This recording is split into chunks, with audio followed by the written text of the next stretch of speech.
Thank you. My pleasure. Joining me now, we got Dory Wiley, Commerce Street Holdings CEO. Dory, great to see you as always. You know, Dory, 2025 was a strong year. What do we expect in 2026, Dory? What's your base case for the SPX? We're sitting here at 69.44. Walk me through the risk and rewards, Dory. What do you think? Well, you know, you're out on a limb here in January, right? Because it's so hard to see forward, and January tends to be a bullish month. But we've got 3 years of positive returns for the S&P 500. The likelihood of a positive year going forward, especially at these multiples, you would think historically would be an extremely low probability. But I keep coming back to this fact that earnings and revenue growth are still very, very strong. You're still looking at double-digit earnings growth, and strongest we've had in 4 years, and we've had the strongest sales growth we've had in 3 years. And so you're in the face of maybe at least one more rate cut, right? So I think there's still a very strong possibility, a very strong case where we could have a good double-digit year. Most people are settling in because of that data, you know, in the 8 to 12% range, but it wouldn't surprise me for it to be another 15 to 20. What about the Fed, Dory? How do they factor into your outlook? You know, how many cuts in 2026, Dory? What's the base case? You know, people are really underestimating what's going on in the Fed here. So if you hear me out and bear me out a little bit, the majority, 2/3 of these Fed directors at the local regional banks voted against rate cuts at the last meeting because the minutes came out today, right?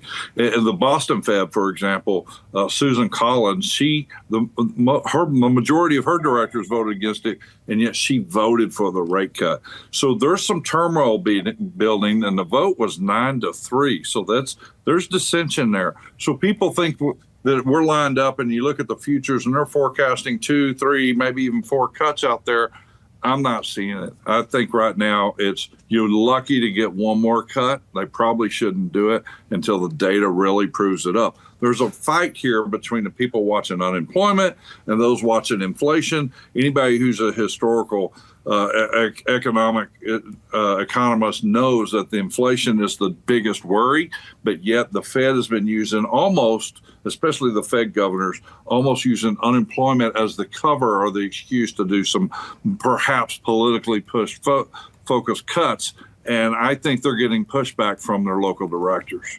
Dory, another risk I'm thinking about, we're not talking about it that much, and maybe we should, the Supreme Court, Dory. I mean, you could hear from them very shortly.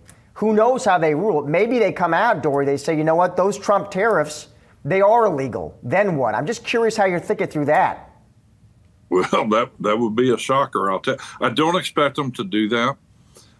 But, you know, you never know, right? They may assert some independence there and try to puff up and make a statement. I don't know, but I think if they read the letter of the law, they're not going to come down on that side. But if that were to happen, then I don't know that it changes everything as much as everyone thinks. You know, Trump's over there talking about lowering taxes because of what's going on with tariffs, but so you just keep taxes. You know, we've got plenty of run to room, even with this current tax rate, even though it's prohibitive.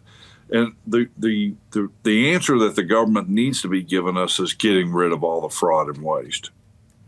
Dory, let's talk about where you see opportunity, where you're constructive. You like the banks, and specifically small cap and regionals. How come? Big picture. Well, banks are very strong right now. They survived a 500 basis point rate shock, which is huge. They've done very well. The margins are coming into play. They still have historical high capital ratios. Everyone preached doom and gloom on credit and real estate, which we were all worried about. The underwriting's been the best it's ever been. I'm typically a negative, cautious person, but the banks have done a great job. So looking forward, it's actually going to be easier for them to just keep doing what they're doing and make more money. So if you look at the money center banks, they're trading at 13 to 16 forward PE ratios. I can pick up small cap banks and regional banks at 11 times forward PE ratios or less, and they're growing faster. They have smaller multiples. And if you look at something like a Huntington, I've got 3 times the yield that I would in a JP Morgan. So, it's kind of a no brainer. I think you can sell, you could do a paired trade, sell the money centers and buy the regionals and small caps. You like Huntington. Let's get you out of here on this. What about Third Coast Bank Shares and South Plains Financial, Dory? It's really easy. Both of those are community banks in Texas growing at a very rapid rate. And as a longtime bank investor, we look for banks that are growing core, tangible book value per share growth, in excess of others. Those are the top 2 fastest growing tangible book value per share growth banks in the state. They're priced right at 11 or lower on forward PE ratios.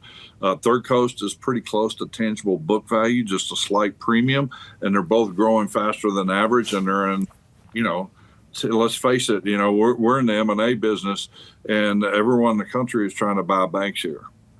Dory, as always, appreciate your time and those stock picks. Thank you, sir. You bet.